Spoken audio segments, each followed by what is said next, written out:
You think you're too smart to be brainwashed. That's exactly why you're the easiest target in the room. Imagine your office.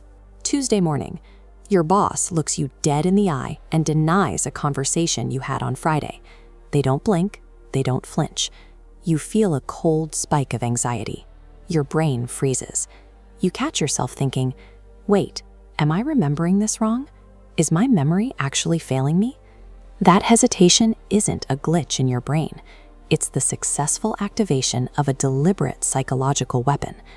Gaslighting is a structured formula designed to overwrite reality, and nobody warned you that this cycle has already started. Most people never see the blueprint until the damage is permanent. Lying hides information. Gaslighting attacks your ability to process information. The term comes from a play where a husband slowly dims the gaslights in their house, then tells his wife she's hallucinating when she notices the darkness. He wanted her to believe her own senses were broken. The goal isn't to win a specific argument. The goal is to destroy your fundamental trust in your own mind. This is messed up, but it's true. The trap requires your empathy to work.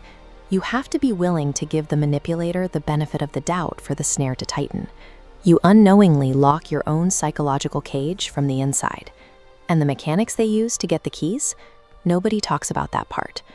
The reality trap relies on 3 tactical maneuvers for total control. 1. Reality denial. They say, that never happened, forcing cognitive dissonance so you fight your own memory. 2. Trivializing emotions. They label you too sensitive to permanently invalidate your emotional baseline. Think about a toxic relationship. You bring up genuine hurt and they dismiss it as an overreaction. They strip away your right to feel angry. Maneuver 3 is counteraccusation. They flip the script so fast that you find yourself apologizing for raising a legitimate concern. Together, these 3 tactics create an entirely enclosed environment where your reality is subordinate to theirs. But understanding the tactics isn't enough. You need to see the exploit they use to get inside your head. Here's the thing. High intelligence doesn't protect you from this. Self-awareness is actually the exploit the manipulator uses to gain entry. A smart brain naturally tries to see multiple perspectives.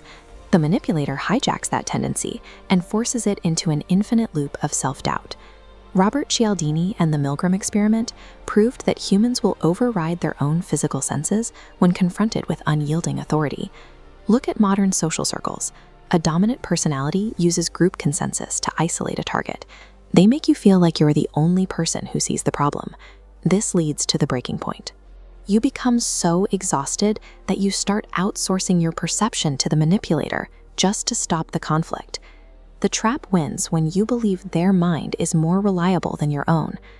Stop. Think about who does this to you right now. Now that you see the damage, let's look at the steps to flip the power dynamic. We're moving past victimhood right now.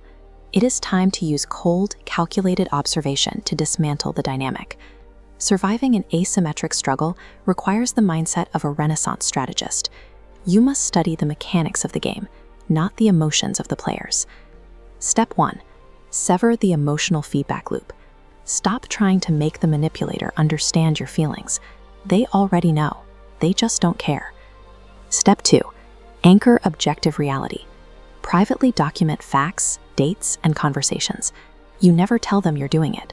You just build a ledger of truth in the shadows. Step 3 is the gray rock method. Strip every emotional reaction from your responses. You starve the manipulator by becoming the least interesting person in the room. By stepping entirely outside the emotional arena, you nullify their only effective weapon. Most people will never know this part. You do now. Toxic people will always try to build these reality traps. The only variable is your ability to recognize the mechanics before they lock. There is a quiet, dangerous power in watching a manipulator play a hand you've already seen them deal. But having this blueprint means nothing if you stay passive. You either use this knowledge as a weapon today, or someone else will use it against you tomorrow. The game was always happening. Now you know the rules.